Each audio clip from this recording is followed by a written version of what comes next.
Hello, my name is Robert Sanders, and I'm a member of DCAC. I've been a member for about the last 5 years. All right. And I still don't see Dr. Anderson, so unless I hear differently, let's go ahead and we'll open it up to the first question.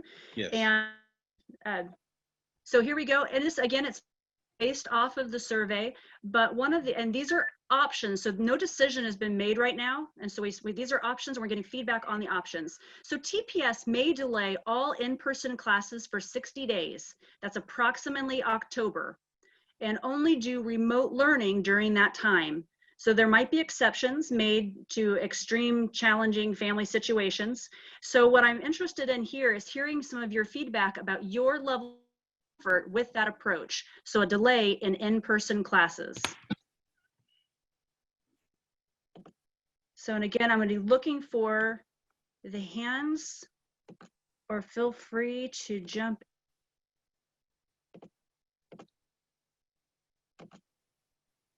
Oh, there we go. Lacey, if you can go ahead and unmute yourself. Oh, wait, let's try it this way. There we go. Lacey? Hey, thanks. We have that ability to work from home as long as the school is closed or something like that. Schools are open, then I have to go in the office. But my question is more about in the online format, my kids need a little bit extra. They get some not completely gifted level, but advanced level items. Is there some way that for that time, the kids will get a little bit more tailored experience than what they received last year? Okay, so the question that I heard was about either, and I guess it can go with all realms, right? So we're gonna have tailored, so if it's remote learning, whether if you have an IEP for a variety of reasons, whether they're gonna be able to tailor that. All right, that's a good question. Who else? If you are on the phone, and I see there's a few, oh, there we go, Abby? Yeah, my question is probably similar to what Lacey's asking. It's just, I think my son's going to be a freshman, so he's new to the high school, and in 8th grade, they did like 3 hours a day was kind of the suggested time they spent. And I guess that would be my question. I would want more than that if we're gonna, 3 hours a day. He had a lot of free time on his hands. So that would be my question, is if it's gonna be structured similar to what it was last year, or it's going to be a little bit more. Right, okay. So a question about how that would look for next year. So remote learning versus sort of that emergency remote learning, and what that might look like. All right, what other questions do we have? Looks like Jade Sanders has her physical hand up, and also Anita. Good. All right, Jade, go ahead. What would the remote learning consist of? Would it be like Lawrence Virtual School? Would it be like Kansas Connections? Because I've been looking into that as well. Okay, so looking at what the fully virtual school option would look like, and getting some more information about what that experience would be like for the kids if they went fully online. Okay. Yes. Great. And apparently I couldn't hear who you said also had their physical hand up. Antonia? Oh wait, I see Antonia. There we go. Hello, I'm Antonia. My little sister goes to Ross Elementary, and I would really like there to be the option of remote learning, just because my little sister is very young. She's not very conscious of not touching other people and being aware of the virus. So I would like that option because I'm willing to help her while I'm at home. Okay, all right. Robert, is anything going on in the chat any questions that we need? Yes, there was a question about what will they do for in-person learning like TCalc, and how will this be done? Okay, so yeah, we had questions yesterday about TCalc and about Washburn Tech. So if your students participate in either of those programs, what might that look like in the virtual environment? So those are also really good. All right, other questions as we move along? All right, Jade?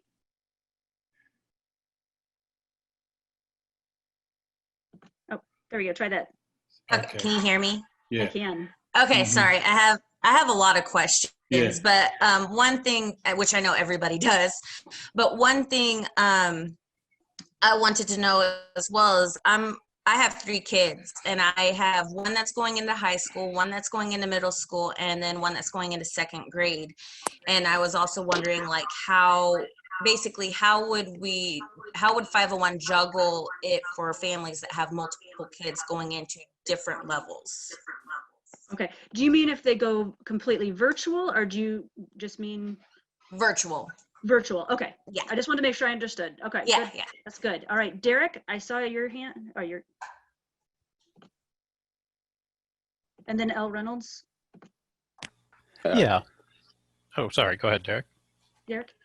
Yes. Well, I was just wondering, I guess, how it would work with the kind of thoughts of how it would work with the in-class and virtual.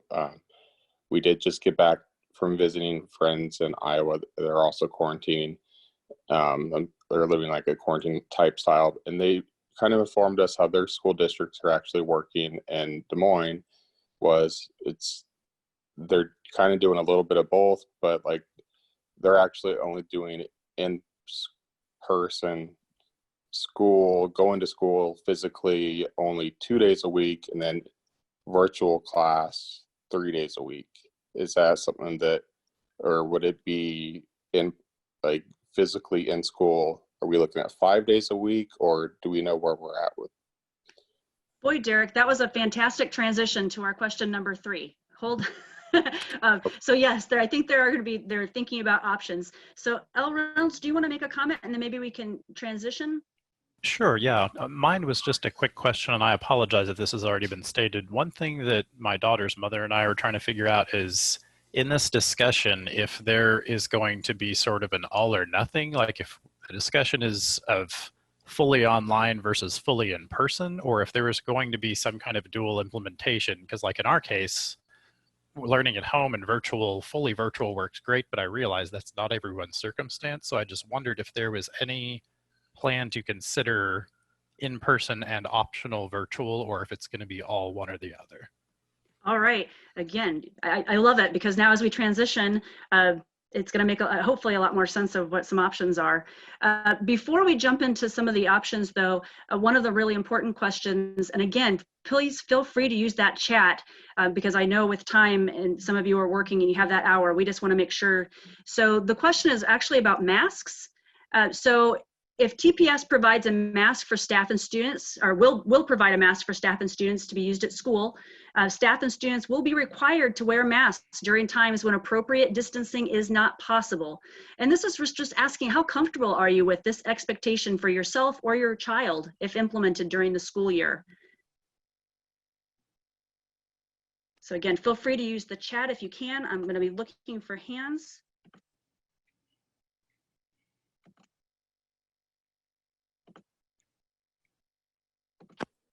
Oh, okay, Jamal?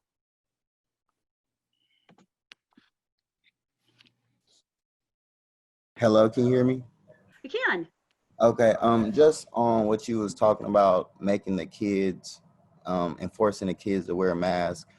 How feasible do you guys really think that is when, I mean, can't even get adults to keep masks on? That is a good question. That is a very good question. And I know you're not alone in saying that. There was someone that just is labeled iPhone that had a hand and then went down. So if that person wants to speak, otherwise let's do Rose and then Derrick. Yeah, so my son is going to be in kindergarten, and I asked him specifically if he would be okay with wearing a mask at school, and he said no.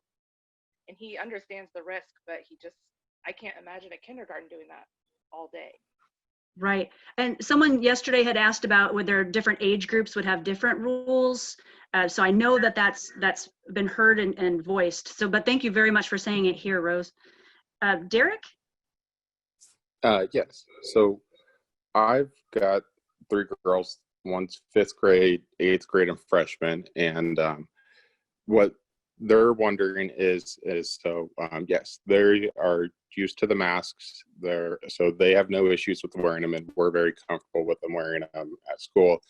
what their questions are with it is, so with the questions of a mask being provided is, so we have the masks with the filtration or the filters, that kind of stuff. And they're wondering is, if masks are provided, would they have to wear the provided masks, or because like they have like the masks with the designs, like the Wonder Woman and all that kind of stuff, could they wear their masks with the designs because they like those, or would they be required to wear the provided masks?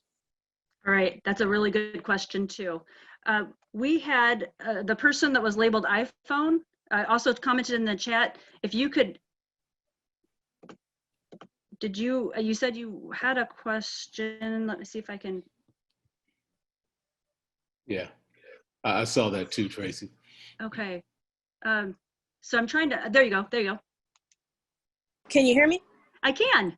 Okay, yeah, my name's Shamika. My daughter goes to Williams. I am just trying to figure out, if we do the all virtual learning, will there be a different setup or easier way to navigate? Because just for my child, she's 7 and she does not do the mask and she doesn't know the social distancing and she's always touching her face. So I feel more comfortable with my child.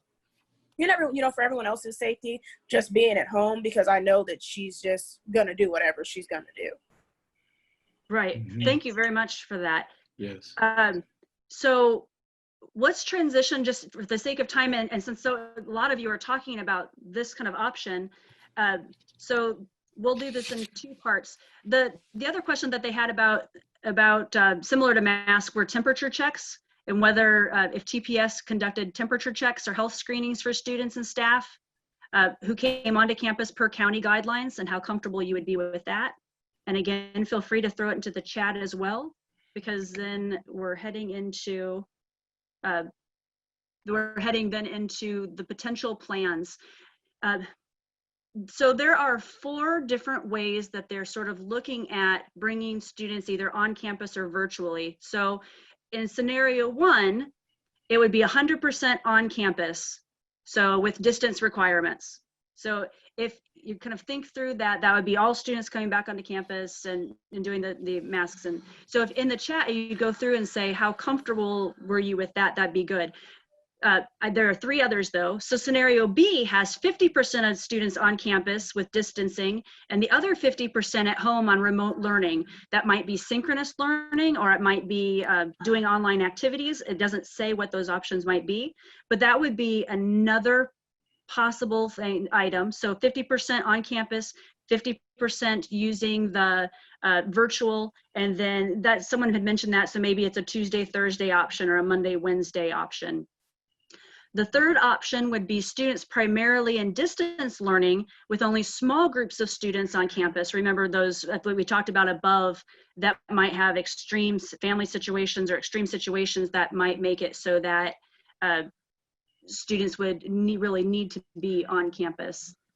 And then the last one would be 100% distance learning of all students off campus. So those 4 scenarios, feel free to either comment on them or put them in the chat about what your preference would be. But I'm gonna be quiet here for a minute and look for hands for either, if you have a particular comment about the temperature or a particular comment about one of the 4 scenarios. Antonia has her hand up and is unmuted.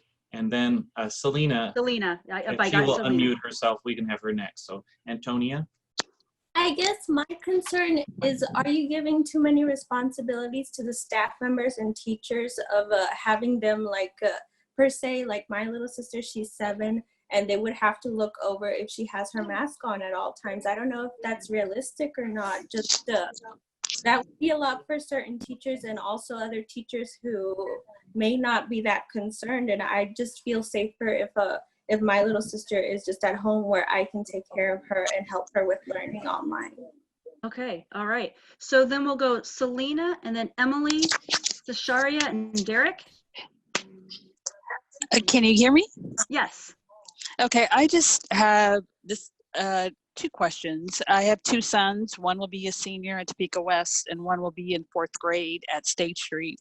My question is for my senior, and this may not mean a lot to a lot of people, but he is an athlete. And my question is, if we do the virtual school or however they're going to do it, his question is, what about the sports? I mean, he has college coaches coming to see him play for baseball last year, and we understand COVID, and he understands all of that.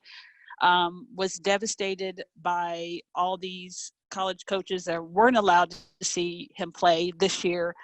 So we're worried about this coming year, and if we do decide to do virtual school in some capacity, I know this is probably not even, how will sports still be able to play, or is that off the table too? Because I guess for us, if it's off the table, we have to find out what are we going to do for him as far as college coaches. I'm a divorced. Right. So, and you're certainly not alone in that. So sports are certainly one of the ones that people are talking about.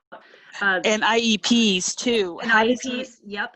Because he needs extra help in math, and how does he get that if he's in virtual school and I'm at work part-time? Right. So both of those have been noted. So then Emily, and then Tasharia. So I think it's probably the same as what other people have said. So we have two very different scenarios. We have one going into first grade who is learning much higher than a first grade level. And we have another son going into fourth grade who is probably at the same level as his brother. So we could easily have two very different IEPs. But I just want to indicate that I know nothing is going to be perfect for anybody, but I do feel like we were kind of shafted with our IEP child because I felt very pressured into writing a new individualized continuous learning plan where we had no services whatsoever.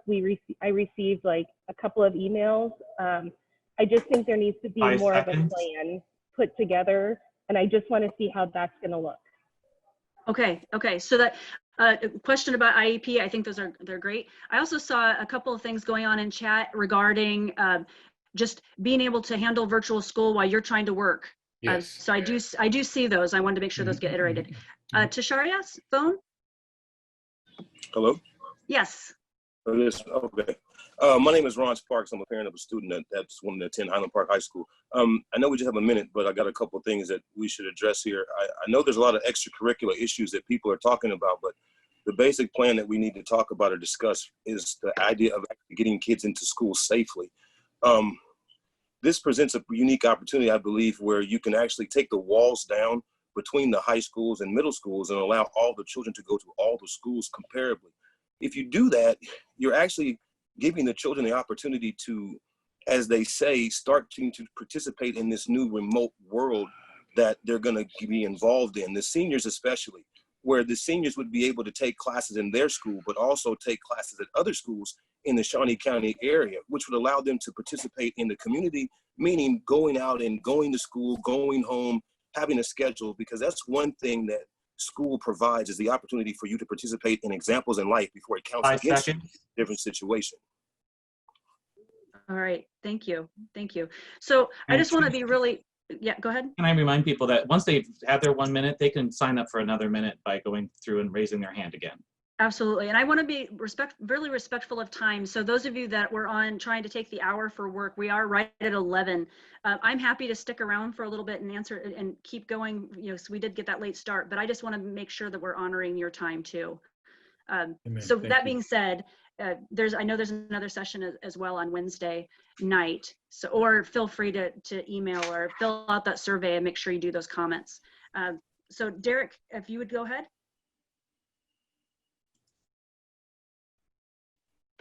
Okay. Yes, I know this one was kind of hard for me to fill out because I actually, with the fifth grader, for example, I know it's with elementary, it's almost, I felt like 100% remote is almost what you need to be able to keep a consistency for elementary. But then for like the middle and high school,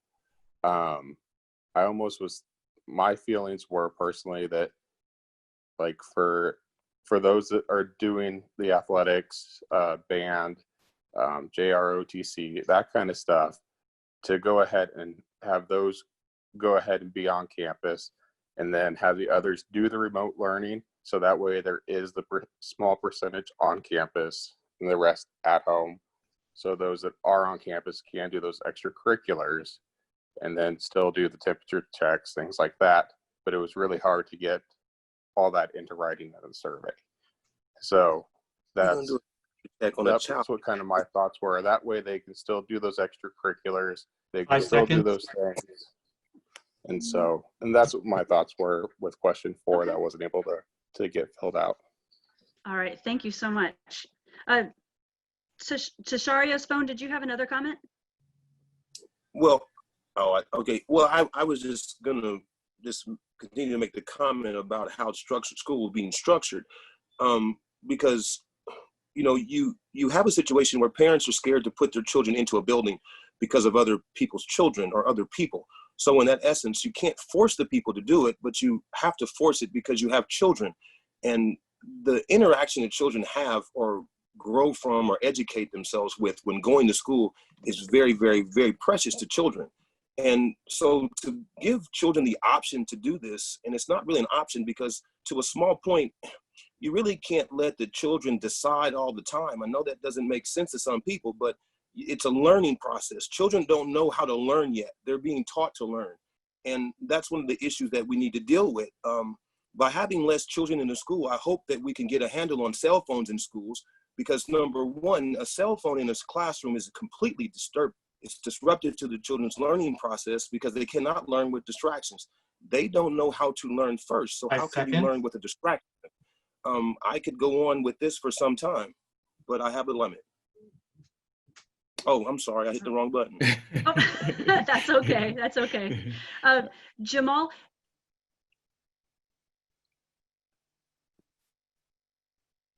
Jamal J, did you want to? There you go. Hello. I was just wondering, I know this is just kind of just getting questions and concerns, but I mean, the August 12th start date is just kind of around the corner, and regardless of the plan that we figure out, us parents are going to have to make plans in advance. So I was just wondering, is that being like thought about and considered? Yes. So you might, maybe we did it too early, but right now the plan is that we're waiting for Kansas to kind of announce their guidelines, and that should happen on the 10th of July. And then the district is meeting with all the other districts, and they will then turn around and give the district plan as soon as they can. Yeah, no, I absolutely agree with you. I did see in the chat, a couple people are talking about fee structure. So online fees and what the fees might look like. So that's been vocalized. So I apologize for not seeing that earlier. And another one about sports and scholarships. I know a couple of you have really been talking about that. So just so we can verbalize that. So some of the students are really hoping and counting on sports scholarships to help them get to that next level in post-secondary education. So yes, I see Dr. Anderson is here with us. Hello. Yes, ma'am. There are 100 people that wanted to be in a parent educator session as itself, so I was facilitating that. My apologies that I started off welcoming them. I saw some questions down below regarding a couple of items that I'll just touch on really quickly in terms of timeline. I'll mention a couple of items. Someone just asked in the chat, do we know how many people asked for 100% virtual? Almost 700 have asked for 100% virtual. We will certainly accommodate that, whether it's virtual, whether it's remote, 100%. In fact, I personally am encouraging that if you are interested in that, we look forward to allowing for that to happen. As we know that we have put on the survey, how would you feel if school were delayed 2 months? And some have shared they aren't in favor of it, they are in favor. I just wanted to get your feel on that as well. So if you prefer to be virtual for 60 days, for the whole year, we're prepared for that. All right, so that's the only question on that piece. We want to get as many questions as possible, so I won't be answering a lot of questions here. I'm listening. This is really kind of a listening tour, and I thank DCAC for allowing that to happen. Timeline, by Friday, The State Department and the Health Department will give us their plan. From that, I'm hosting for the county superintendents to come together, look at that plan. And then for those that have started writing, such as we have all summer, been writing all the possibilities with the unknowns. For those of us that have started writing, we can align it with what the state and health department share and make sure that we can produce the published plan on Monday. That's important because principals come back that Wednesday. In order to train principals on the plan, we have to make sure that the plan is ready to go. So we have created many different options of possibility using the CDC guidelines, but we're waiting to see what's going to be the best pathway based on KSDE, the health department, and your feedback. So right now, again, we have 100 people in a whole nother session. Just down below, Dr. Gruder just put the link to the survey if you haven't filled out the survey. But even if you didn't do the survey, this feedback, all your questions will be listed as a frequently asked question document. It'll be posted on the website on Wednesday. The answers will be under your question. And if we don't know, because it's a health department item, we're going to say we don't know. That's a health department item. But we'll be tweaking that along the space. I'm going to stop there, turn it back over to DCAC. At the very end, I'll just give a thank you as a shout out to all of you all. And through this portal, we've had approximately 1,000 people or so giving feedback in the last 2 days. So I thank you for this, as this is something new I thought might be helpful for all of us. Thanks, DCAC. Thank you, Dr. Thank you so much, Dr. Anderson, and the whole district for being willing to put something like this on so that parents have a venue to give our voices. So thank you very, very much. So at this point in time, we've really come to the end of the session. I will open it up, as I said, about any concerns or your kind of your greatest concerns as we get ready to start school. Anything that really hasn't been said yet that you would like to have noted, again, either put into the chat, or I'm going to take another sweep and look for those hands that are going up. I have heard that there will be another session tomorrow for those individuals that as soon as you hang up, all of a sudden the question comes to your mind, or feel free to reach out to, you have the district number, DCAC is available. So we really want to hear what you have to say to make this the best possible for everyone involved. So students, staff, teachers, parents. So Jade has a question. Jade Sanders. Yeah. Go ahead, Jade. My question, again, sorry, is if school's delayed until October, will they still be able to wrap up the school year for 2021 in May, or will they have to go until July? That's a good question. All right. Anybody? And Anybody? I don't see a lot of questions. I can address that piece. The delay would mean, would you be willing, or do you have comfort with having your child be virtual for the first 2 months? It's really, let me rephrase that, Ms. Sanders. And so that really is the question. Here's what we anticipate. There will be multiple platforms, so you can pick the platform that's best for your child. We just have to figure out what the multiple platforms need to be based on your feedback. So there will be something virtual. There will be something in school. There'll be something remote. Likely, but again, we will first wait what KSDE says, unless they say we can't go to school. If they say we will go to school, we will, but we will also offer multiple options based on what you're giving me feedback on, so that you can pick what you feel is best. Does that answer your question, Ms. Sanders? Fantastic. All right. Well, I last sweep, I didn't see anything, so I do believe we're ready to close out here. And again, I just want to thank you all for participating. And if you have those additional questions, please feel free to let one of us know, or to call the district, because again, we can't do it without parents. So. Dr. Routhong, as you prepare to close on out, I think Antonia had her hand up a couple of times, so we're just going to call on her to be the last person. Hopefully your comment is just that we're all just wonderful. I'm just kidding, Antonia. We'll turn it over to you to ask your question as Dr. Routhong and team prepares to close on out. I mean, I guess the concern I just want to express is elementary school students. My little sister is in elementary school, and I just want people to stay in focus. Her safety is all. All right. All right. I understand learning is important, but I feel like safety is much more important for the long term. Okay.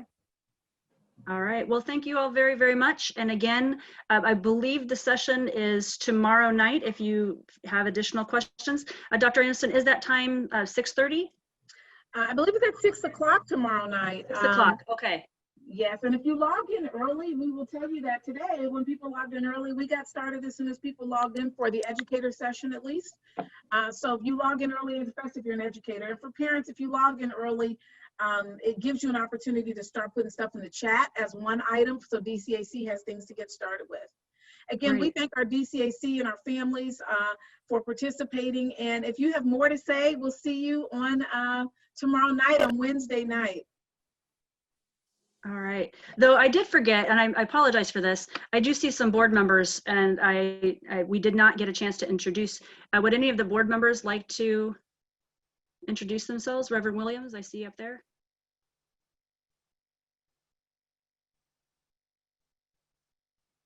Good morning, and appreciate all the DCAC is doing and at this time, and really enjoying all the input from other parents and community members that were in.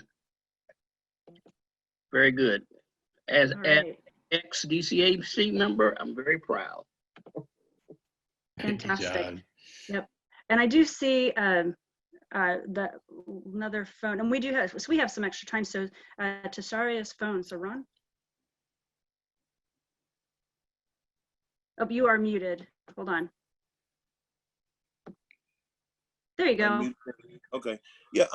Once again, I was just trying to understand how us as parents or other parents needed to understand this, because the main thing we should pay attention to and remember is that not all parents are teachers, and that's a drastic concern that we need to pay attention to. And the other one is that the children with the special needs, and that's gifted and physical and mental needs, they are the ones that we really have to pay attention to, because without them having some of their daily habitous things that they have and need and use to learn, it becomes very destructive, and it can come, I guess, idling. I'm sorry. No, I think that's great. No, someone was handing me something here while I was at work. Okay. It's just the idea that we could combat a lot of different things in the community by using this opportunity to have these children around Topeka be exposed to more than just their local community, but many different communities around Topeka, because Topeka has the opportunity, because of its size, to do some very innovative things. And we need to start with the children because of the fact that they're the ones that need to learn, and will learn without all the other nonsense that's around them to change the way they look at things. All right. All right. Again, okay. Well, thank you so much. And so without any further hands and Tracy, there was a question about will the link and information be shared about tomorrow night's parent meeting? Dr. Anderson, would you be able to answer that question? Yes, as soon as this concludes, we'll send out an email thanking everyone, sharing the link again for tomorrow night at 6. It's the last feedback session, as well as, if you do not have internet, the phone number that you can call in on and that password. Lastly, I also shared that our frequently asked questions from yesterday, those have already been formatted, so that will also be in that email in terms of where you go to look at some of the answers to some of the questions from yesterday, and we'll be updating that with what you've shared today. If there are any other ideas, because I think you have, as you're closing out these final minutes, any other ideas, concerns, or just things you'd like for us to keep in mind, as you now know, we will have multiple platforms you can pick from. Anything else that you'd like to bring up, now's a perfect time to share it with your DCAC before we conclude. That's right. Elias, did you have a question? You'll need to unmute. Yeah, Elias, that, and I just have a comment. I would like to know, or kind of question too, if you guys gonna have like a camera to take temperature to all kids before they get into the school. That's the question. Okay. So I couldn't, you broke up just a little bit there. Could you, so all the kids to get together before school starts, is that the question? yes, before they get into the school, when the school starts, I would like to know if you guys gonna have the camera to take temperature to each of they before they get in. The temperatures. Okay, Right. we got it. I'm so sorry. Thank you so much. There was also a question in the chat that I think is worth just saying outward. There's a couple of individuals that are interested in forming a parent group so that if they do use a virtual school or they have a virtual system, that maybe you all can, or we, I guess I'm a parent too, so support each other and work with each other. So I think that's something that certainly should be vocalized. And I am trying to see if we missed anything. Now we would, and how possibilities do we have that kids can go to the school? Okay. Yes, yesterday some questions came up about busing and transportation. How are we going to do busing and transportation if masks are required, and also if social distancing on the physical buses? Yes. Right. There was also a question about busing if we use alternate days. So if your student is only going to school Tuesday, Thursday, Monday, Wednesday, how will the bus driver navigate all those stops? That was a question as well. All right. Okay. Any other questions as we go through here? I also shared in the link or in the chat the link for registration. If you have not registered your child for school, registration is open. Good point. Good point. Okay. Well, if not, then thank you all again for being willing to join us this morning. I really appreciate your time and all of the comments that you have. I know DCAC is meeting actually this evening, and then obviously tomorrow night you have another opportunity as parents if you'd like to join back in as you have additional thoughts. All right. So at this point in time, I don't think I can close out, but I think thank you again. We'll have Dr. Anderson give him closing remarks. The very final remark, and someone put at the bottom, thank you, Dr. Rathong and DCAC team. We so appreciate you all providing this platform for everyone, and just what excellent ideas that have come from this. Things such as Elias's question about the temperature check and other things, again, that's going to be in our frequently asked question document. We're going to put those answers translated in Spanish, add it to the email that we send to all parents, and we'll put it on our social media. And then we'll keep that going as questions come up. Friday, again, we'll hear from the State Department. Monday will be our published document. So we look forward to getting those items out to you, and then that document will continue to change and be tailored to what meets the best needs along the way. As we share that piece, we look forward to seeing you, and half of you I might know and some of you I may not, but I can tell you I miss all of you and your children, and we cannot wait in August to either see them in person or virtually. So have a great conclusion of your summer, and we look forward to seeing you all either tomorrow night and or in August. Take care. Bye-bye.